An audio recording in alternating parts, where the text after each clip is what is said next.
ঠিক আছে, আমি খুব দ্রুত আসছি। তুই এত গাড়ি স্টার্ট করো। স্যার আমাকে 5 মিনিট সময় দিন, এখন তো নামাজের সময়, আমি শুধু নামাজটা পড়ে আসি। আরে তুমি সবসময় এরকম নাটক করো কেন? আমার যখনই আর্জেন্ট কোথাও যাওয়ার দরকার হয় তখনই তোমার নামাজের সময় হয়ে যায়। স্যার আপনি ঠিকই বলেছেন, যখনই ওকে দরকার হয় তখনই ওর নামাজ পড়তে হয়। এই কাজ থেকে বের করে দেন। হ্যাঁ, তাই করতে হবে দেখছি। আচ্ছা ঠিক আছে, যাও তাড়াতাড়ি নামাজ পড়ে এসো। ধন্যবাদ স্যার। স্যার আমার নামাজ শেষ, তাড়াতাড়ি চলো। হ্যাঁ চলো। হ্যাঁ, এবার ডিলটা কনফার্ম করতে হবে। স্যার স্যার একটা অঘটন ঘটে গিয়েছে। কি হয়েছে? স্যার আমাদের নতুন শিপমেন্টের যে মাল আসার কথা ছিল সেই গাড়িটার অ্যাক্সিডেন্ট হয়ে গেছে আর সব মাল নদীতে পড়ে গিয়েছে। ও শিট, ড্রাইভার কিভাবে গাড়ি চালাচ্ছিল যে অ্যাক্সিডেন্ট হলো? কতগুলো টাকা লস হয়ে গেল আমার। জানি না স্যার ড্রাইভার কিভাবে গাড়ি চালাচ্ছিল। হে ঈশ্বর, তুমি আমার কোন পাপে শাস্তি দিচ্ছ? তুমি আমার ধৈর্যের কত পরীক্ষা নেবে? কয়েকদিন ধরে আমার সাথে এসব কি হচ্ছে ঈশ্বর? আচ্ছা এখন তুমি যাও, তুমি পুরো ডিটেলস নিয়ে তারপরে অফিসে আসবে। ঠিক আছে স্যার। নীরব, নীরব, কি হচ্ছে?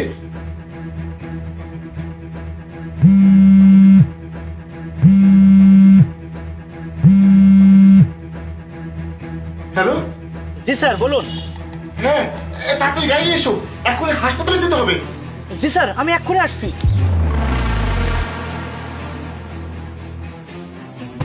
স্যার ছোট মালিকের কি হয়েছে? আরে ওসব আমি তোমাকে পরে বলবো, তুমি তাড়াতাড়ি যাও, গাড়ি বের করো। স্যার ছোট মালিকের কিছু হবে না, আপনি আল্লাহর উপর ভরসা করুন, বাইরেই গাড়ি আছে, আমি এখনই হাসপাতালে পৌঁছে যাবো। হ্যাঁ তাড়াতাড়ি চলো। হ্যাঁ চলুন। ডক্টর, তাড়াতাড়ি আমার বাচ্চাকে দেখুন তো, যখন তখন মাথা ঘুরে পড়ে যায়। আমি এখন যেতে পারি।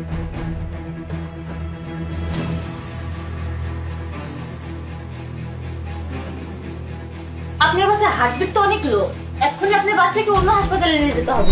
কেন ম্যাডাম, আমার ছেলে কি হয়েছে যে অন্য হাসপাতালে নিয়ে যেতে হবে? এই হাসপাতালে ওর চিকিৎসা হবে না? দেখুন আপনি একদম চিন্তা করবেন না, আমি অন্য একটা ডাক্তারকে রেফার করে দিচ্ছি, সেখানে নিয়ে গেলে আপনার বাচ্চা ঠিক হয়ে যাবে। এই নিন, ওখানে আমার কথা বলে কিছু টাকা কম নেবে। ঠিক আছে ম্যাডাম, আপনাকে অনেক অনেক ধন্যবাদ।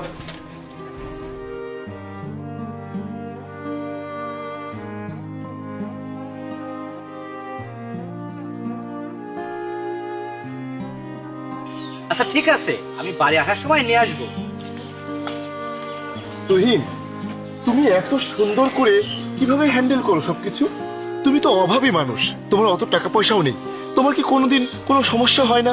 আমি সব সময় দেখি তুমি এই সব কিছু, সব পরিস্থিতিতে খুব সুন্দর করে ম্যানেজ করে ফেলো। কিভাবে পারো এটা? স্যার সমস্যা তো আছে, কিন্তু কোন দিক থেকে যে কিভাবে চলে যায় আমি টেরই পাই না। দয়া করে আমাকে এই কাহিনীটা বলবে যে তুমি এত সুন্দর করে কিভাবে ম্যানেজ করো সব? সেটা দেখার জন্য তো স্যার আপনাকে আমার সাথে যেতে হবে। হ্যাঁ, কোথায় যেতে হবে আমাকে নিয়ে চলো।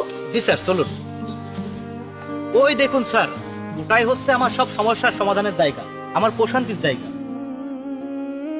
আমাদের শত ব্যস্ততার মাঝে উচিত আল্লাহকে স্মরণ করা। আল্লাহ তাআলা আমাদের জীবনের সব সমস্যা এক নিমিষে সমাধান করে দিতে পারেন, আবার অনেক সময় আমাদের খারাপ কাজকেও ভালো কাজে পরিণত করে দেয়। আমি জানি আপনি হিন্দু, কিন্তু আমাদের সৃষ্টিকর্তা একটাই।